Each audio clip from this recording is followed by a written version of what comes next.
আজকের এই পবিত্র ইফতার মাহফিলে উপস্থিত বাংলাদেশের পক্ষের, গণতন্ত্রের পক্ষের রাজনৈতিক দলগুলোর শীর্ষ নেতৃবৃন্দ, উপস্থিত বাংলাদেশ জাতীয়তাবাদী দলের স্থায়ী কমিটির সম্মানিত সদস্যবৃন্দ, মাহফিলে অংশগ্রহণকারী সকল সম্মানিত অতিথিবৃন্দ, আসসালামু আলাইকুম। সারাদিন কষ্ট করে রোজা রেখে বাংলাদেশ জাতীয়তাবাদী দল বিএনপির আমন্ত্রণে আপনারা এই ইফতার মাহফিলে অংশ নিয়েছেন। দলের পক্ষ থেকে আপনাদেরকে জানাই আন্তরিক ধন্যবাদ এবং পবিত্র রামাদানের শুভেচ্ছা, রামাদানুল মোবারক। সম্মানিত অতিথিবৃন্দ, এই যে আমরা এখানে যারা আজকে একসঙ্গে ইফতারে বসেছে, আমাদের সকলের চিন্তা, আমাদের সকলের ভাবনা হয়তো একদম এক নয়। আমাদের মধ্যে ভিন্ন রাজনৈতিক চিন্তা রয়েছে, ভিন্ন দল মত দর্শন রয়েছে।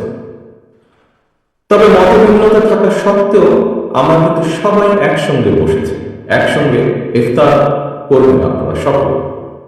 একে অপরের সঙ্গে এরই ভিতরে আমরা সৌজন্য বিনিময় করেছি। এটাই আমাদের বাংলাদেশ, এইটি আমাদের বাংলাদেশের আবহমান কালে ধর্মীয়, সামাজিক, সাংস্কৃতিক মূল্যবোধের এক অনন্য প্রতিফলন।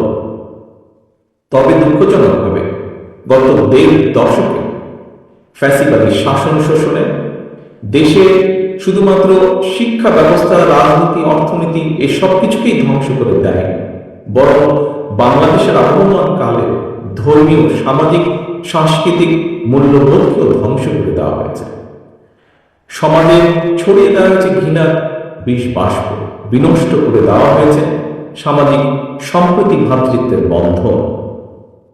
সম্মানিত অতিথিবৃন্দ, একটি রাষ্ট্র এবং সমাজের জনগোষ্ঠীর মধ্যে ধর্মীয়, সামাজিক সম্প্রীতি ও মূল্যবোধ যদি বিনষ্ট করে দেওয়া যায়, তখনই সমাজ ব্যবস্থা অবক্ষয়গ্রস্ত, ভঙ্গুর, নিষ্ঠুর এবং অমানবিক হয়ে ওঠে।